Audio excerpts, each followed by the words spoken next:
Neck pain, back பெயினோட ஃபிசியோதெரபிக்கு வர பேஷண்ட்ஸில் நிறைய பேர் கேட்குற ஒரு காமன் கொஸ்டின், மேட்ரஸ்னால் எந்த மேட்ரஸ் யூஸ் பண்ணணும்? நான் இப்போ படுத்து தூங்குறதே போதுமா, இல்லை நான் எனக்கு புதுசாக ஒரு மேட்ரஸ் வாங்கணுமா? ஸோ மேட்ரஸ் அந்தளவுக்கு முக்கியமா?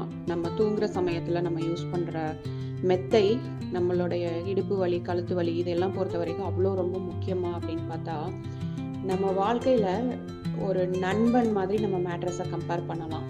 ஒரு நல்ல நண்பன் எப்படி இருக்கணும் அப்படின்னா, நம்ம தவறாக போனால் பரவாயில்ல இப்படியே போ அப்படின்னு சொல்கிறவன் கிடையாது.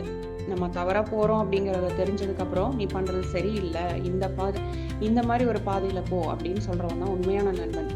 மேட்ரஸும் அதே மாதிரி தான். சாஃப்ட் மேட்ரஸை ஒரு தவறான நண்பனுக்கு ஈக்குவலாக நம்ம சொல்லலாம். நம்ம போஸ்டர் தப்பாக இருந்தாலும் கம்ஃபர்ட் ரொம்ப முக்கியம், நீ எப்படி இருந்தாலும் நான் அட்ஜஸ்ட் ஆகிக்கிறேன் அப்படின்னு சாஃப்ட் மேட்ரஸ் சொல்லும்.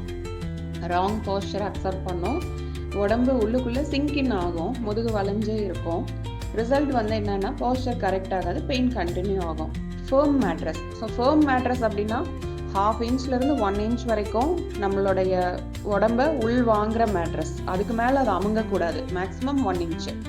ஸோ அந்த மாதிரி இருக்கிற மேட்ரஸ் நமக்கு கண்டிப்பாக நம்மளுடைய போஸ்டருக்கு தகுந்த மாதிரி அதை சப்போர்ட் பண்ணாது. நம்மளுடைய ராங் போஸ்டரை கரெக்டான அலைன்மெண்ட்டுக்கு கொண்டு வர்ற மாதிரி நம்மளுடைய ஸ்பைனுக்கு அது ஒரு பெரிய சப்போர்ட்டை கொடுக்கும்.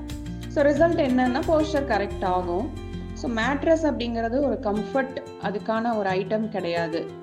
அது நம்மளுடைய போஸ்டரை கரெக்ட் பண்ணுற ஒரு ஃப்ரெண்டு நமக்கு. ஸோ நீங்கள் மேட்ரஸ் வாங்கும்போது என்ன மாதிரி ஆப்ஷன்ஸ் நீங்கள் சூஸ் பண்ணுவீங்க அப்படிங்கிறத கமெண்ட்டில் போடுங்க.